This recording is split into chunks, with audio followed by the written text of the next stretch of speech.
Welcome back to another episode. If you haven't already, please make sure you hit that like button, subscribe, keep up to date with what I'm trying to put out to you guys. So what I wanted to chat about today was Katrin Davidsdottir. So Katrin Davidsdottir has been with Ben Bergeron pretty much her entire CrossFit career. So in 2014, she didn't have a coach and she was at the Europe Regionals. In event 5, there was 10 legless rope climbs which she had to do, and she really struggled on those. And that actually stopped her from qualifying for the CrossFit Games that year. Now, this is where her and Ben Bergeron's relationship started. So that same year, Katrin Davidsdottir relocated from Iceland and moved over to Boston and has been training under Ben Bergeron since then. So she's actually been quite successful when we look back at where her finishing places are. However, just getting back into that top podium position has been a little bit challenging for her if we take away last year and all of the issues with everyone doing the CrossFit Games last year. So in 2015, 2016, she placed first at the CrossFit Games. Then in 2017, she came 5th. Then in 2018, she was back on the podium in 3rd place. Then 2019, she was just outside the podium in 4th place. 2020, so that's the year of COVID when there was only 5 athletes at the CrossFit Games. She finished 2nd on the podium. And then in 2021, so this year that's just gone, she finished 10th. So this year was actually her worst finish that she's ever had at the CrossFit Games since 2015. Now, we've also recently seen that James Newbury, he recently changed coaches this year. So he used to be with Decacomp, so Michelle Letendre, same as Patrick Vellner, who he trains with, who he's coached by. And recently James Newbury has changed teams over to Proven, so that's with Shane Orr, and he trains with the Proven crew. Well, he obviously doesn't train with them, he trains alongside them over here in Australia when he's here. However, he is following their program now. And then we've also seen Brooke Wells, and she was a CompTrain athlete. So CompTrain is obviously Ben Bergeron's squad, and she has now come under the banner of Proven. And although she dislocated her elbow this year at the CrossFit Games and she was obviously lost her chance for the rest of the weekend, she made massive gains.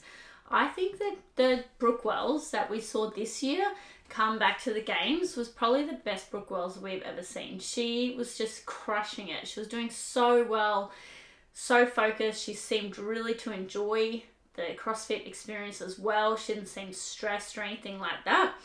And I really think that by her moving to Proven, it has really given her more of a sense of purpose in her training as well. So I feel that when she was on Ben Bergeron's CompTrain squad, so we've got Amanda Barnhart and that on there as well, but Ben Bergeron solely pretty much focuses on Katrin Davidsdottir.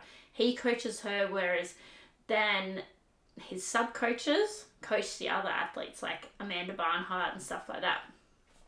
And Brooke Wells, it was evident when they were all at the CrossFit Games last year, and there was only 5 of them there.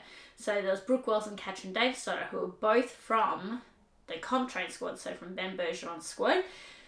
And only Katrin Davidsdottir got coached by Ben Bergeron, whereas Brooke Wells got coached by another person on the CompTrain squad.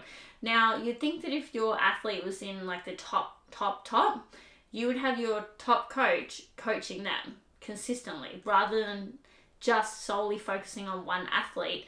You know, you could be like Shane Orr, where he spreads himself across his athletes, but he still has his number 1 athletes like Tia and that, but he never neglects any of the other athletes. So, and he, it was evident at the games that he was, coaching Brooke at the same time as he was coaching Tia, and he was, providing them their advice, whereas Ben Bergeron really is just about Katrin Davidsdottir.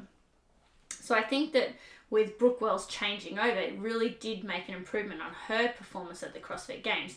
And I just wonder whether it's time for Katrin Davidsdottir maybe to consider getting a new coach, whether she's had her trial run or her time with Ben Bergeron whilst he's a fabulous coach and she's had outstanding results, This year, obviously, she wasn't where she needed to be, and it was evident in her finish being her lowest finish that she's had since 2015. So I'd love to know other people's thoughts on whether or not they think that Katrin Davidsdottir maybe should consider getting another coach or a different coach, just to have a change. A change is great, especially when we think about athletes and stuff. New perspectives coming along, and I think that it could work wonders for her to get back in that first, probably not first place while Tia's around, however, into that second place position without the restrictions of COVID and people not being there. So if you do have any comments or thoughts, make sure you drop them down below. Like I said before, if you haven't already, please make sure you hit that like button, subscribe, keep up to date with what I'm trying to put out there. Thanks. See ya. When we win, it's 'cause we're supposed to. Fighting with the dark side, running but you can't hide. Talking all that